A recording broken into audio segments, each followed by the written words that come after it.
постојат мали и големи јазици. Не постојат ниту мали и големи држави.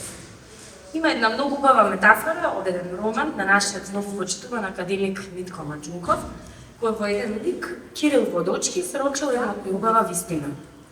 Кирил, учејќи ги своите синови, советувајќи ги, им вели: не постојат мали и големи јазици. Малите јазици и малите народи се како птиците во дрвјата. Тие и невидливи пеат. Ние не знаеме дали нивната песна ќе стане чујна, разбирлива за светот. Меѓутоа, знаеме дека духовната вредност на Мерка е една, единствена за сите. Ова се зборови што професор доктор Ана Рингачева искажа при една кога ја доби наградата за Европска жена на годината пред 2 месеци. Мене ми оставија голем печат и кога се подготвував токму за оваа трибина, се подсетив на нив и затоа се повикав на оваа нејзина прекрасна изјава и порака. Добра вечер на сите. Се радувам што сте овде и што имаме можност да поразговараме за една многу убава, многу важна тема, големи приказни од мали земји. Чест ми е што вечерва со нас ги имам овие гости. Десно од мене Никола Маџиров. Благодарам што сте овде. Јулијана Величковска, Житко Урадановски и Гоце Наумов. Зошто го направивме токму овој избор на гостите не е случајно. Со нас се тројца автори. Јулијана е автор, издавач, Никола автор, не издавач, и Живко е автор на сликовници на книги за деца и за возрастни, а Гоце Наумов е историчар на уметност и сакавме токму во оваа и музичар.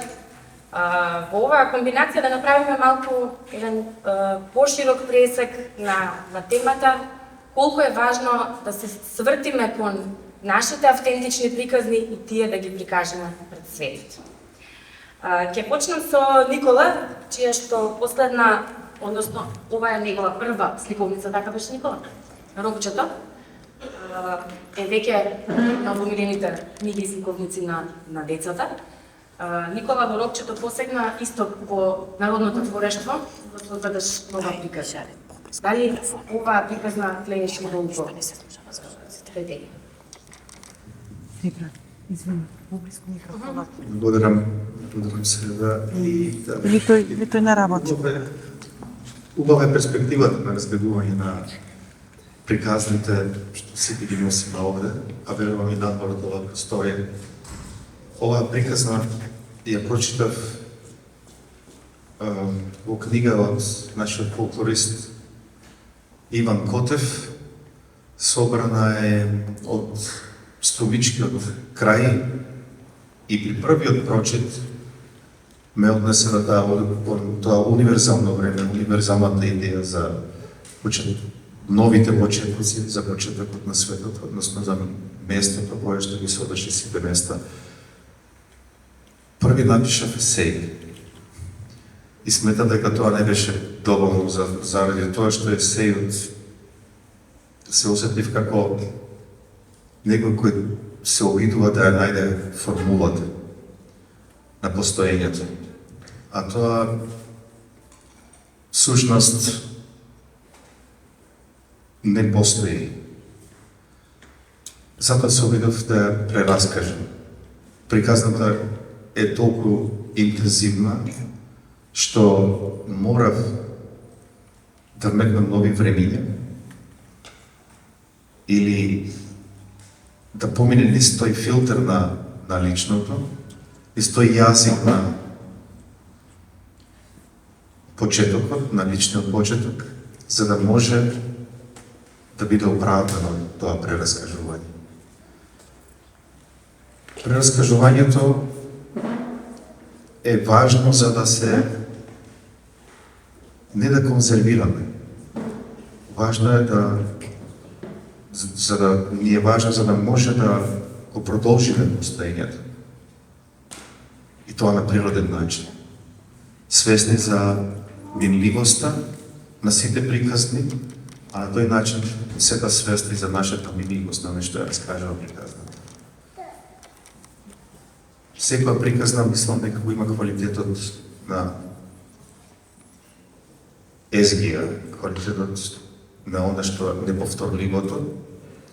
Меѓутоа и за езгијата потребно е некој да го осведочи она што е, да го чуе она што е свирено, без оглед тоа никогаш нема овој да се свири. Затоа и метафората на Митко Маџунгов со птиците кои постојат прекрасно, наполно се сложило. Исландскиот поет и автор Сион и текстописецот на Бјорк всушност имајќи предвид дека доаѓа од уште помал јазик и помал земја. Исланд знае често пати да каже дека не постојат мали јазици, постојат и јазици зборувани од помал или поголем број луѓе. Митко Маџунгов во друг се ипак вели дека шансите на пеперутката Амазони да пеперутката да преживее е многу поголема од шансите на некој јазик да обстане. И верувам дека прераскажувањето всушност е исто така оживување на јазиците, како што како што еден цитат ќе кажем, Хајдегер велиш дека поетот е чувар нели на куќата на јазикот, меѓутоа тоа што ние како автори не само што треба да бидеме чувари, туку треба да ги држиме прозорците отворени. Благодарам, Микола. Живко, во вашата сликовница белите глувчиња, страшната најазна на зелените вошки, црните овци, ја имаме овде. Да можат и нашите гости да ја видат. Се свртуваш кон гатанките многу. 3 пати сечи, потоа мери, и потоа изменето, прво печи, потоа ждери. Слепа кучка брзи кучиња раѓа, град за град, овошките се за овошките. Каков предизвик беше оваа игра на зборови? Многу ми беше интересно дори ја читам, затоа што е за многу. Јас не би ја ограничила за одредена возраст книгата и баш се радвам што пред малку ми сподели дека децата одлично реагираат на неа. Беше ли борба кај тебе како автор за да стигне до јазикот на ваква игра? И дали со гатанките се мачеше може да говорим? Прво, фала за прашањето, фала за присуството на седештите тука. Не се мачев воопшто со гатанките, особено затоа што овие гатанки некако подобро се забележи. Се многу изменети, значи се изопачени, се препишани и смеени во голема мера. Кога зборувам за културно наследство, сега, оно што се обидов да го направам посебно со зелените вошки, е преизмигнување на тоа културно наследство ние што некритички често го преземаме и го цитираме. Значи, тука до Марко, кој што е ликот, е всушност некоја вариација на Марко Цепенков, а неговите гатанки се 3 пати сечи, потоа мери. Обично би требало да биде 3 пати мери, потоа сечи. Но тука имаме една таква изопачена верзија. Никола многу сега спомна, рече дека раскажувањето е еден начин на продолжување на животот. Ме подсети на Драги Михайловски, Добрев Чеберски и за преведувањето. И преводот видим како поживот, како продолжување на животот во едно дело. Така и нашето пишување и препишување, па и со видоизменување, како што го се гатанките, едно, барем според мене, едно повторно читање на Марко Цепенков. Мене буквално ми дојде пред углава да слушам како се цитира Марко Цепенков некритички.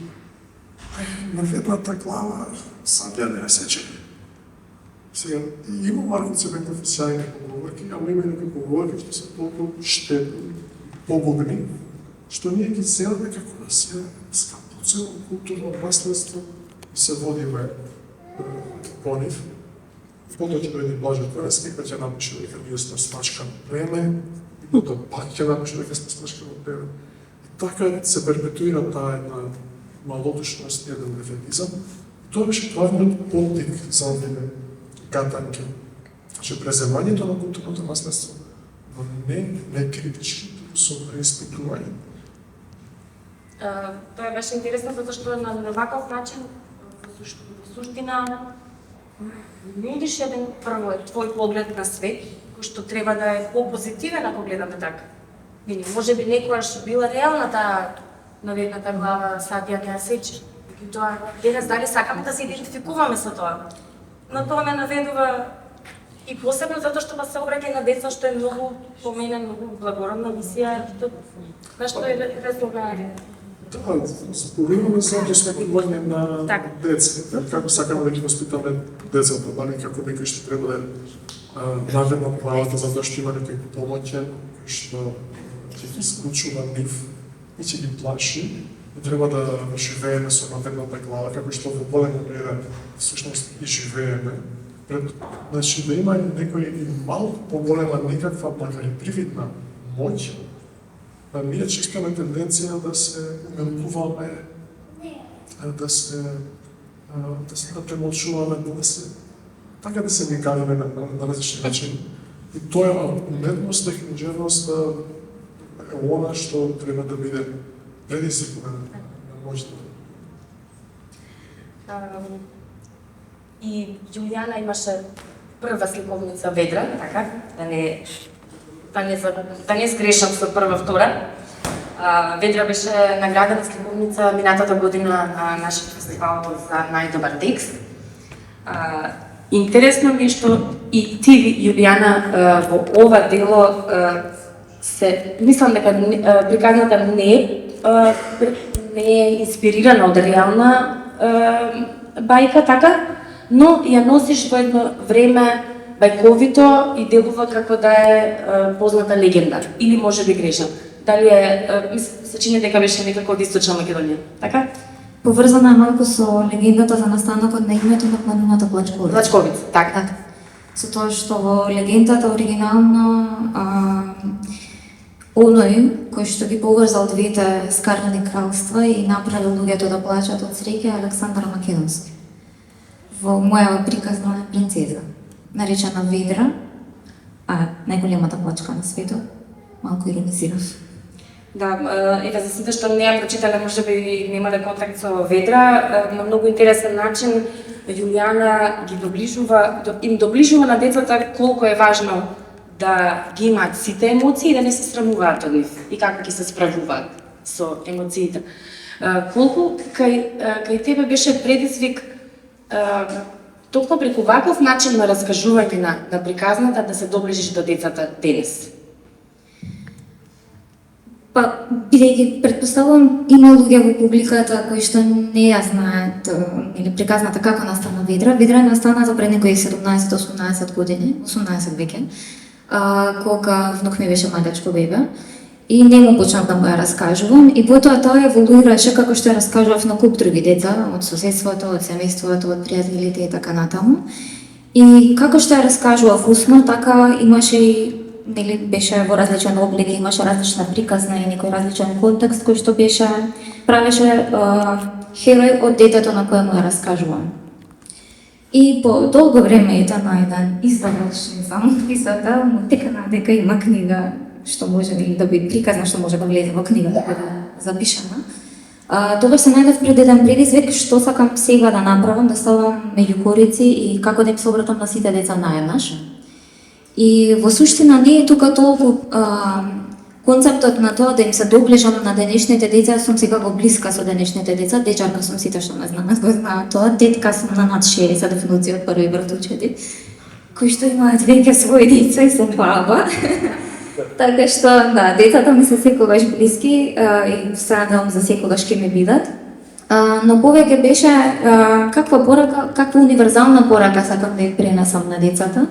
И едноставно сватив дека јас пораката практично цело време им ја пренесувам, а тоа е дека секој од нив може да биде херој во својата приказна. Дали доволно според тебе се вртиме кон нашето културно наследство во создавањето на нов наратив, нова литература за денешните генерации? Секако дека не.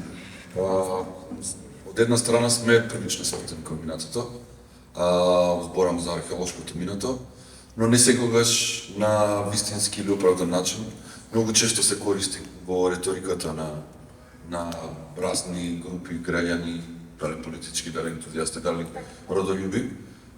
И многу пати поимот културно наследство и самото културно наследство, односно самите артефакти, некако се сведуваат на ниво на предмети кои имаат сосема поинаква димензија од онаа автентичната кои имале во своето време.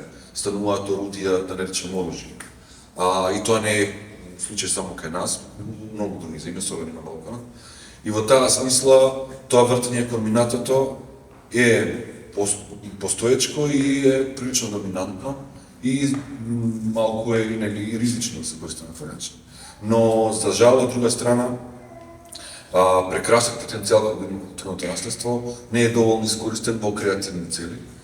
При тоа сметам во домен уметноста и тоа секако и филмската, и музичката, и пишаната уметност.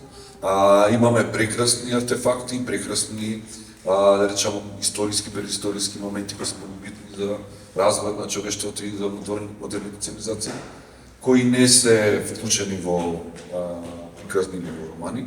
Имаме ретки исклучоци кога одредени автори тоа го прават за повозрастните деца. Тоа го пишуваат Владо Урошевиќ во неговата книга, мислам дека се каже Дива лига. Таму малку се занимава со културно наследство, посериозно. Ферид Мухич, историчката во Злато, почна да се занимава со културното наследство, да развие една многу елегична филозофска приказна. И во други романи е многу ретко присутно. Беше присутно на еден така прилично, за мене не пријатен начин во еден македонски филм, беше прилично банализирано културното наследство, но во уметноста, зборам за пишуваната за возрастните деца, ја нема. Во светот за вистинските деца, не знам колку е присутно, јас немам многу информации, меѓутоа тоа што имам забележено, гледам дека не многу се користи барем археолошкото културно наследство. Ние секако имаме нематеријално културно наследство за кое гостите сега говорат, тоа се приказните гатанките, тие се исто дел од културно наследство.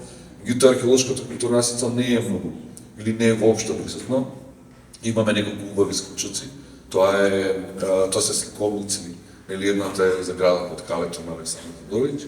Имам еден прирачник за археолошки истражување или за археологија од Анета Фидановска од Археолошкиот музеј, каде што проба на децата да им ја приближи археологијата. Тоа не е на ниво на приказно, тоа е повеќе како функционира археологијата и како децата може да разберат, што исто многу во вид и редок во вид. За жал, може би единствен кај нас, иако децата дефинитивно заслужуваат многу повеќе публикации, преку кои тие ќе се запознаат со археологијата и што е тоа археологија, бидејќи кога ќе пораснат, некако гледам дека луѓето бидат сосема погрешен впечатлен на тоа што е археологија и како ние работиме и што ние работиме, така да добиват мали за тие да се да возраснуваат со тоа што е археологија и со богатството на културното наследство и неговата шарманикост што има од предисторијата до днес. Никола, вие како поет патувате многу често. Се среќавате со многу култури, со многу автори, со многу публики. Имаме ли ние автентични приказни кои заслужуваат да ги спознае светот? Дали можеме со превод на соодветни јазици ние да допреме до поширока публика? Како што ние имаме навистина многу преводи јас имам таков впечаток последните години и за детска литература, доста светски книги и сликовници се преведени на македонски. Зошто и нас да не нема повеќе на другите јазици? Интересно заради тоа што сега доаѓаме повторно до таа двонасочност и до перцепирањето на тоа што е малост, всушност. Авторите кои доаѓаат од земјите со така наречени големи јазици, сметаат таа наша малост како предност, зашто вие сме биле под принуда, односно да учиме повеќе за другите култури. Да. И на тој хоризонт на емпатија всушност помага многу ние подобро да ги разбереме литературите во Естонија или во, речеме, во в Шпанија конкретно пишувано на баскиски јазик или на каталонски јазик, отколку некому кому едноставно секоја таа литература која доаѓа од тој јазик е само капка во морето на светската литература, заради тоа што го нема тој контекст на или страв од исчезнување. А стравот од друга страна пак ја држи будност, затоа сметам дека колку што е трагично тоа што ние немаме пропорционално преведена наша литература на некој голем јазик, од друга страна пак поотворени сме за она што во мигот се случува во светот.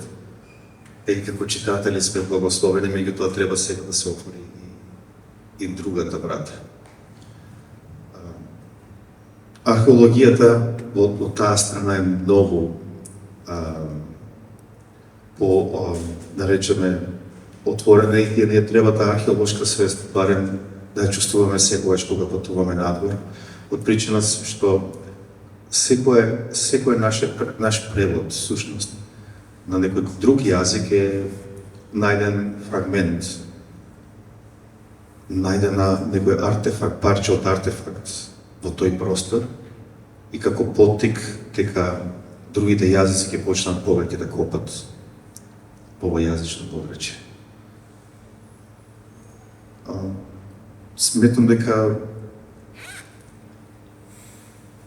преводот на македонски јазик на другите јазици е важен од друга страна за да видиме колку ние сме подготвени нашите приказни да го најдат домот сега и овде, зашто веќе го имаат после оние што го имаат преживеано куршумот на времето. Колку Јурѓана, пак ќе кажам, вие сте издавач со ПНВ публикации, дали во ова гледате во можноста за поврзување со други земји како еден убав чекор надвор границата? Малку ми е сложено сега прашањето, не сум сигурна дали прецизно ќе одговорам, ама начелно тоа е темата. Дека е нужно да се преведуваме едни со други, тоа е факт. Затоа што инаку ќе си шлапкаме ние тука во нашата локална баричка и нема да знаеме што се случува надвор, а ако не знаеме што се случува надвор, ризикот да се повторуваме едни со други е преголем и ќе се издодееме едни на други исто така. И тука на темата заборавот ќе почнеме и да забораваме што сме крекали, како жабчи, не речам, од масликовито нешто. Значи, нужно е да знаеме што се случува надвор, затоа е добро што ги имаме сите тие преводи. Од друга страна, тоа е необходно и за да знаеме каде сме во однос на тоа како функционираат тие поголеми земји со некоја култура која што имала други прилики од нашите историски и кои што имаат повеќе можности да доминираат, нели, со тоа што ја шират нивната култура. Но сметам дека и не само што сметам, туку и познавам многу други мали земји, ги спомена естонците Никола Маџиров. Ние во ПНВ публикации предпочитаме да издаваме книги од тие земји, каде што има мал број говорители на известен јазик. Иако се служиме со посредни јазици, и тука е клучниот проблем кој што би сакала да го хајлајтам во главното, а тоа е дека најголемата потешкотија што немаме преводи на наши дела надворе, што нема преведувачи што го познаваат македонскиот јазик на доволно добро ниво за да бидат книжевни преведувачи. Тоа што е добро што ние имаме преводи заради тоа што во Македонија многу луѓе учат странски јазици и на тие конкурси каде што се аплицира за да едно дело биде објавено, затоа што на крајот на краиштата ни требаат средства за книгите да излезат од печат со низа трошоци, додека стигнеме до тој момент.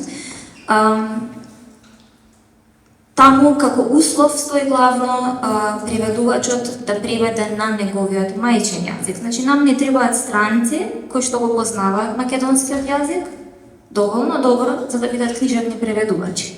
И тоа е исклучително тешко. Тоа е некој напор кој што го има нели ова летната школа, семинарот за македонски јазик, сега веќе го ведува и зимска школа и така натаму. И се надеваме дека со нивниот успех Понатаму во иднина ќе имаме што повеќе такви познавачи на македонскиот јазик, а со тоа и дека ќе се поврзаме и дека ќе соработуваме и дека ќе имаме повеќе дела од македонски автори надвор, заради таа условеност. Тоа е едниот момент. Вториот момент што го спомена Сребра е фактот што ние немаме национална стратегија за тоа како да се пробија нашата култура надвор. И тоа е веќе нешто што јас веќе 13-14 година како го работам ова, како издавач, а веќе 17 мислам како организатор на поетски фестивали. Значи, постојано истата болка, истата приказна, немаме стратегија, имаме луѓе, имавме и тимови кои што пишуваат трудови, направија стратегија, ја приложија таму каде што треба, но за жал имаме политичари што немаат слух за сите тие нешта и за жал имаме политички контекст во кој што буџетот за култура е најмал, буџетот за книжевност најмал од најмалиот. Така што ние сме најмалото, најубавото во оваа земја, но постојат многу нешто што може да се направат, иако сме мали, иако не сме моќни финансиски, минимум ќе беше оној линк на кој што може странски издавачи да аплицираат за превод за македонски автори, да беше на некој повидливо место на страницата на Министерството за култура, не е за 7 гори 7 планини. Така што тие се тие нешта и особено значајното минатата година го зборувавме и беше на таа дискусија на Скопскиот поетски фестивал и неколку други организатори на фестивали и издавачи. Нам не треба агенција за книга, нам не требаат агенти, не требаат луѓе кои што ќе работат во насока на тоа поврзување, не треба маркетинг. Не требаат луѓе кои што ќе работат на тоа да ја промовираат, затоа што има толку многу книги, толку многу автори во сетата и сега со интернет, во сета таа шума од изданија, треба да се најде вистинскиот начин како нашите пораки да го најдат, како што вели Никола, својот дом некаде другаде и каде да бидат тие пораки примени и да се препознае нашето автентично, но да се препознае и универзалното во тоа што тоа е тоа што не поврзува, линкот што ни треба меѓу нашата и другите култури. Така што многу мачно оваа тема, не многу розова. Да, ама затоа во прашањето мое го гледам излазот на издавачите кон токму тие европски проекти, регионални, западно-балкански, како и да се. Немајќи систем, се обидуваме и сами некако да ги решаваме. Тоа е било таа насока, да. Тоа е било функционирано, да, и базирано е пред на лични контакти, познанства кои што ќе го поздравам фестивалот Литера, како и сите други фестивали кои што ни се намножија и нека ни се множат. Ни требаат многу книжевни фестивали и се радувам на секој нов, затоа што тоа е начинот да се поврземе со луѓе, да се поврземе, особено кога имаме гости од надвор, како што сега имате од Турција, прекрасни илустратори. Тоа е линкот. Личните се базира на крајот на денот на личните контакти, на пријателствата, на тоа кога ќе седнете со некој, кога ќе споделите, кога ќе слушнат вашата музика, кога ќе јадат вашата храна и така ќе ги запознаат и вашите пријатели и вашата лична приказна. И тогаш се случуваат поврзувањата. Не е оној сиров маркетинг надвор од целата таа приказна, туку контактот човек со човек е клучен. Живко, 5 приказни од целиот свет, издадена пред 3 години, мислам, че не? Така, нешто, 21 или 2 беше. Раскажана од вас, на сајмот на книга беше прогласена за најдобра книга за деца меѓу два сајми, што признание што го водила Македонската асоциација на издавачи. Многу интересна книга, за жал ми што во моментов ја немам овде, но таму се гледа вашата фасцинација од светски приказни. Таму се гледа мојата фасцинација од мистификација. Тие приказни не се светски. Тие приказни ги напишам јас. Изворно? Интересно. Јас мислев дека се веќе постоечки, па прилагодени и адаптирани. Да, многу ми на така мисла. Добре, и насловот алудира, да. Тоа е целата фора со еве тука. Супер. Да, ова е таква мистификација. Фасциниран сум од мистификација и од уште од невестата и мислам дека заднje ќе зборуваме кога спомнавме за археологија и приказни. Да, значи невестата и змејот од Владо Орушевиќ е една мистификација. Таму се спомнуваат книги на крајот од книгата Невестата и змејот, каде што Влада Божел учел за змејови од тие книги. Има една импресивна листа од 50 на 15 книги за змејови. Јас така се заветав, затоа што не сум општи компаративна книжевност во локација, ама сум имал некаква средства со мистификација, професор е импресивно, секој чест, стенашка книга од 18 век за змејови, само Влада се насмеја тamo. Тоа јас се измислив книга. Да, и овие... Викаш кога можеше Влада да може да Да, но мене ме интересира мистификација што претходно. Во 2014 година кога објавив Куфер за тројца, таму измислив целата личност која што испратила мејл на некој портал поради тоа што вознаставуваме професор.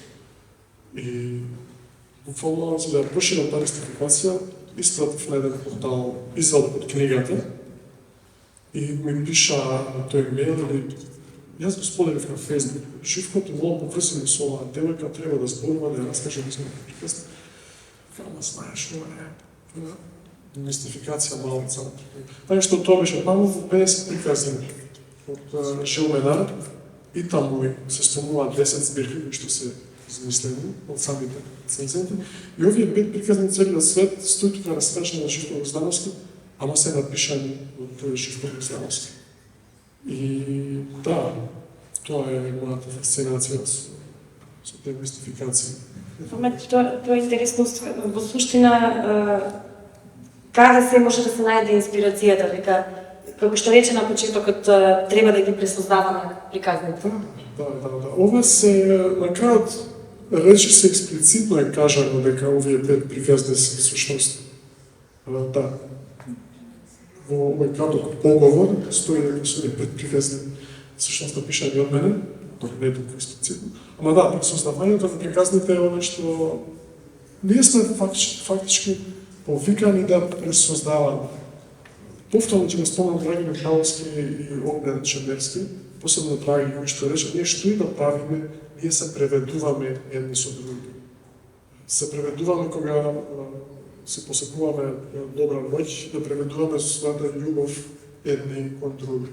Кога пресоздаваме, кога пишаме приказна, ја преведуваме нашата грижа за што и да. И тоа бескрајно, тој муавет за продолжувањето на животот, кој што рече Никола, преку раскажувањето и преведувањето, преобмислувањето на приказна. Доцна, вие самиот ја користите археологијата за промоција на уметноста, односно на музиката и обрана. На тој начин заедно промовирате две области, две уметности. Како реагираат луѓето на свирките, на музичките свирки што вие ги организирате на неолитските локалитети? Тоа е една интересна ваша активност, мисија. Колку тоа искомбинирано старо со ново е предизвик за публиката? Тоа е пракса која е прилично присутна во свет. И кај нас. Има еден куп на свадби и фолк спотови снимени на музеот на вода Охридско езеро. Гледа многумина настапувале во амфитеатрот во Пула. Така, тој аспект на користење на спомениците на културата како подиум за музика или театар е честа пракса, но она што недостасува таа пракса е да се погодат политичкиот и археолошкиот контекст. И тоа е што јас се обидам да го направам. Не со цел само да површно го афирмирам културното наследство, бидејќи барам малку ангажман вие да отидете на локалитети, да донесете опрема и да снимате тоа, меѓутоа тоа е нешто што секој може да го направи, доколку сака да го искористи потенцијалот што има еден локалитет, дека нас има наистина имперсивни локалитети кои се одлични мизансцен за спотови и за филмови, некои се користени во некои наши стари филми. Но мојата цел е всушност да музичкиот карактер и условно да го наречам предисторискиот, ги спојам во една нова приказна која си има свој вид на фреквенција која комуницира. И тоа е она што сметам дека е убав повод и инспирација да бидете на тоа место. И до сега, вете, на неколку локалити тоа го направам и на Доли и на Македонија. И сметам дека, ако ништо друго, барем мене ми се оддава некако задоволство, бидејќи местото од кое црпам информации за тоа како луѓето живееле во данашно време. Водораќе со некоја нова, да речем, нов живот, кој не е базиран на екзистенција, туку на повеќе на креација. Така да во таа смисла мислам дека и она што некој кумината посетители може да го почувствува, дека сепак се тие на места каде што нема луѓе, а и јас се трудам да не ги популаризирам превногу, бидејќи некојаш популаризирањето Не правиш евент. создава и банализирање на мистичното, што го рекол Гроздан, кој е многу битно и е неопходно да се одржи како есенцијална и како прилично јака форма на комуникација. И затоа, она што го создаваме и на Плоча, Мичелград, на Охридско езеро и на Врбенска чука или на Стоперска карпа е секојаш во присуство на мал број луѓе, тоа е многу. Мислам, тоа секој може да се масови и да се донесат автобуси со Да се најде мерката, да. И точно, мерата, што би рекол Александар Кирков во предложната прилично мирна единица. Така да и многу убаво кога гледате дека тие луѓе, без разлика на тоа, да речем, анонимниот бекграунд, многу убаво реагираат на тоа. Например, ние на Врбенска чука после секој ископување правиме некаков настан во кој претежно учествуваат, односно присутни се луѓе кои живеат во околните села, има луѓе од Прилеп, некојаш од Крушево ќе дојдат.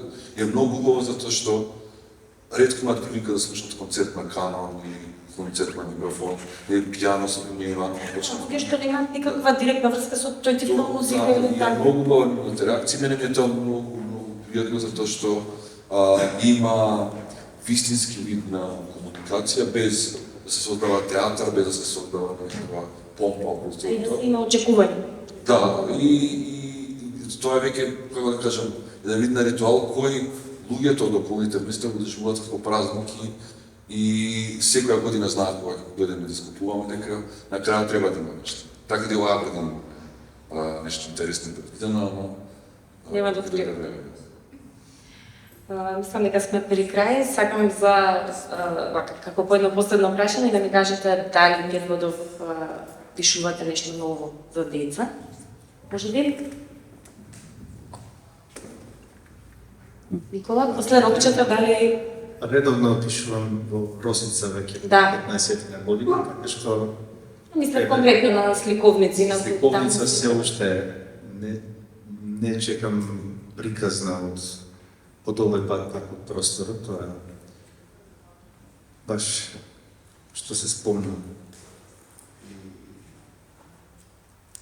Вендерс, сите филмови негови всушност ги раскажува првиот простор, од тоа доаѓа приказната.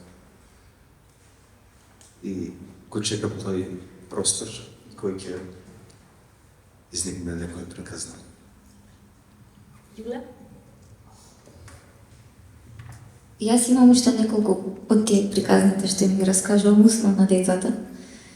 И треба само да најдам време да не се посветам, за да ги, нели, таа пораката, универзалната порака да ја најдам што сакам да ја пратам. Затоа што едно е кога му се обраќате на едно конкретно дете што го познавате и неговите интереси, неговите амбиции и сето тоа. Друго кога ќе сакате да се обратите на сите деца различни, многу различни и да допрете на сите нив. Така што имам неколку идеи во тоа. Ведрав продолжение? Тоа е. Мора се ведрав. Сега на самата книгата во Скопје имав неколку дечиња што поминаа на штандот и родители ме прашуваат дали имам продолжение, така што ми се чини ќе биде на вистинското набарање на публиката.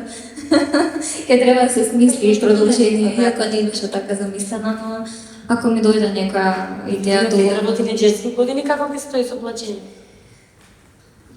може да се размислува во многу насоки.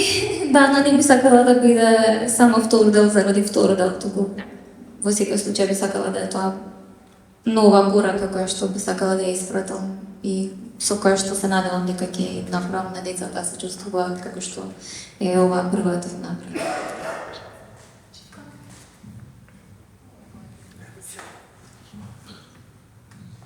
Во однос на твориште за деца.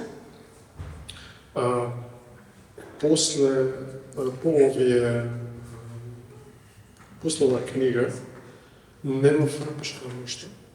Тоа ја наеднаш стихино овие за деца, значи тоа траеше долго време, тлееше ова со Дедо Марко. Дедо Марко наеднаш радош да се случи да бидеме и така ја напише. Сега, некое време имав една слика за слон, што станава премногу тежок и што самата земја не може да го држи, па тоне во земјата, значи самата негова тежина. И така излезе една песна за деца што ја напишав пред некое време, како ние луѓето сме ги откриле мамутите. И таа ја испратив на конкурсот за деца Тоде, честно Тоде Илиевски. И да, беше едно од фалените песни, тоа беше последното нешто што го напишав. Така што не пишам ништо, немам идеја, ама стихивно доаѓа и излегува. Јас многу... Кој ти пишуваш? Јас пишувам многу, ама за возрастни деца. Чакай. Нашата литература не е толку, да речем, возбудлива како таа детската. Но секако потребата се напише роман или книга или стиковница за деца со тема поврзана со нашето културно наследство, со некои аспекти, е секако повеќе од необходни. Се надам дека ќе има повеќе автори, може би някои други кои ги се инспирираат од разните артефакти кои ги имаме или оние битни моменти во историјата и ќе направат некоја можда интересна приказна базирана на факти кои може да се преточат во фикција, прилично возбудлива, и тоа е актуелен правец во светот. Имаме археолошка фикција сега. И за деца и за повозрастни се работи многу. Некои од филмовите што се, да речем, популарни на светот се токму екранизирани книги, така да може би. Сега јас не знам лично дали ќе напишам, малку се плашам, затоа што некои ме ги наведат децата да станат археолози, дека нема многу работа во археологијата. Односно има многу работа, нема многу работуње, така да Нема многу пари. Голема неработеност. Но дефинитивно има многу интересни предмети кои предизвикуваат да направите приказна. Ние мислам дека децата барем заслужуваат една таква приказна или стиковница наскоро се прави. Јас мислам дека баш убава порака ќе го завршиме овој разговор. На сите вас автори и на сите што не следат и што се фокусирани и посветени на децата да нурнуваат во нашето културно, материјално, нематеријално минато и да ги пресоздаваме приказните заедно, затоа што децата тоа го заслужуваат. Благодарам многу на сите што присутствувале со нас. Благодарам на вам, на публиката, и јас посакувам никој од нас да не... Секој од нас да си го задржи детето во себе и да не биде секојаш интересно да ги читаме овие сликовници и книги за деца. Повели. Само да кажем, да остане ова што пишуваме, да бидеме археолози на воздухот, да ги ловиме гласовите кои никогаш нема да бидат во музеи. Никола во свој мер. Јас Повели. остана една мисла на фиксација мала. Тргнав гоца да цитирам, многу израз искористим банализирање на мистичното. Како што рекол, некого ќе може би ќе цитираше, некого се прикеја или таков печал да се родови. За тоа сакам да прашам. Отвараме дискусија сега. Ако ќе се радеме Тема разно. точка разна. Па не реферирав на никого, бидејќи е многу општо присутно за жал. И мислам како културното наследство се банализира преку неговото институцирање и проведување на ниво на приказна која и општо не е блиска со Дебор Мартинс. И моите за Индијана Джонс се токму пример за тоа. А од друга страна, мистичното дефинитивно, како да кажем, популарната култура има ненамерна тенденција да го банализира, бидејќи кога се масовува, ја губи својата неизваност, својата потенција која е таму зацкриена некаде во езотеричното. И тука е устари најголемиот феномен, бие тоа езотерично, да го сведете на детско ниво и да ги има гефтевницата со Сноевитост. точно и со тајната што не секој може да сознае, а децата имаат огромна капацитет да достигнат или да го досегнат. Така да во таа смисла беше тоа насочено. Благодарам уште еднаш, ние ќе се продолжиме неформално, а сега ве поканувам и сите што сте овде. Имаме оф програма на фестивалот, се трудиме секоја година да понудиме нешто за големите деца. Имаме настан со актерката Ангела Стојановска, Фалко ви придружи денес.